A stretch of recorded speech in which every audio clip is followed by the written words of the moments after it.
friendly when I take this and I pull it down onto this canvas. So now you can see that I'm starting to be able to move around these different images, and if you look over in my layers palette over here, I've got my leaves, my layer 1, and my layer 2. Problem is, I'm a little too picky, and these layers, they just look a little too sharp and a little too rigid for me. I want to give them some soft edges. I want to make it look like I've sort of torn them out of a newspaper and they kind of have these jagged or torn edges. Maybe not necessarily torn, which we could pull off, but in this case, we want them to at least have soft edges. So that's what we're going to do. We're going to take these layers, at least I am, and I'm actually going to throw them right in the dumpster down here. I'm going to drag them and toss them in the dumpster. So I've got nothing except for my leaves again. I'm going to go back to this image here, and I'm going to make special layers out of these before I throw them in there. If all I ever did was grab these backgrounds, throw them in there, they'd still be jagged, right angle pictures. But what I'm going to do is I'm going to use my marquee tool. And up here, you'll see that you've got your rectangular and your elliptical marquee tools. That is, if you left click and hold it down to check what's underneath here. So I'm going to grab my elliptical marquee tool, fancy word for circular shape marquee tool, and I'm going to draw a circle in here just like that. If all I ever did was that and then hit Control J to make a brand new jump layer, you would notice that I've made a fairly nice oval shaped rendition of this part of the picture. That isn't exactly what I want though, so I'm going to do Control Z here, and I'm even going to deselect that section here, and I'm going to use this tool one more time, only this time I'm going to go up here to the feathering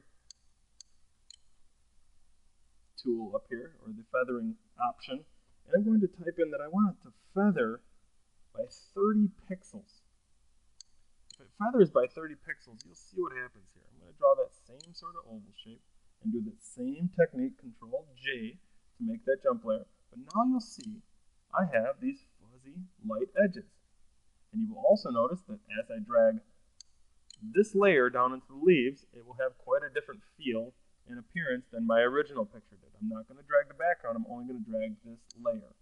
Drag this down and let go, and there we are. It sort of blends into the background now. That's exactly what I'm looking for. I'm going to do that with all of my pictures. And in order to be able to see all my pictures and what they look like and whether or not I took care of them or not, I'm actually going to go up here to Window, Arrange, and I'm going to tile them horizontally. So there's all my pictures, and they're all tiled. And I'm going to go ahead and open this up a little bit better, like this, just so I can kind of see these. Now this one, I know I took care of already, so I'm going to close that. My next one is, this is another set of leaves. I'm going to close that one. I took care of that one. This is a different project. I took care of that. So all I really have left here are some of these pictures. And if I open this one up, I can see, sure enough, that's absolutely one of the ones I want to have in there. Double click that hand tool, grab that elliptical marquee tool, make sure that my feathering is set here. Now the key here is, or the tricky thing is, you have to make sure that your feathering is set before you draw your ellipse. If you don't, it will not work. The feathering will not take place. So I can't go up here and change the feathering to 100 now. It is stuck at what it was before I drew the ellipse. So Control J. Sure enough, got my fuzzy little edges, and I'm going to drag this dude down here to the leaf layer, plop it in there, and I'm going to shrink him down, click on this, double click the hand tool again, and as you can see, we're clipping right along. This guy thinks he's pretty cool on his guitar here. I'm going to put the ellipse around him, Control J again, and voila. I'm going to start just tossing it down here into this canvas.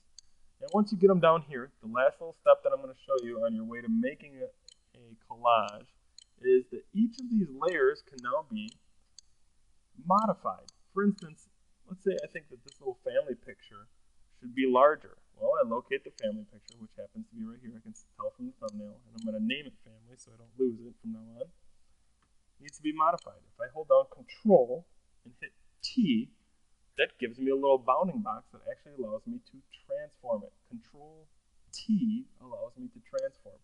So I'm going to pull that open, and when I'm all done resizing it, I hit Enter, And there we go.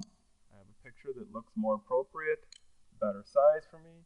And I can take this guitar dude here, rename him Guitar, and I can do exactly the same thing. Control and T together give me my transformation box here. I'll open him up, hit enter when I'm all done, and there he is. He's floating here.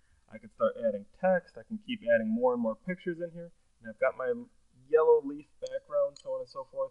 And it's almost exactly the way I want it. Except for, remember, I want to turn those leaves down. I want to turn the opacity down. Here's the last trick of the day. If I create a brand new layer with the Create New Layer button right down here in the bottom, looks like page turn, click that, I get this blank layer.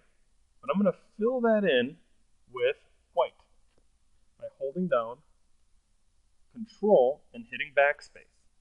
If I hold down Control and hit backspace, what it does is it takes this background color right here, whatever the background color is, and it fills in your layer with that color.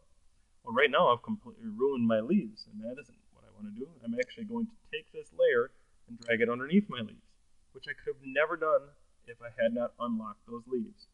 So now I have my white background, and I'm going to go back to my leaf layer and change the opacity. And this time you won't see that checkerboard come through. You'll just see things start to get lighter and lighter.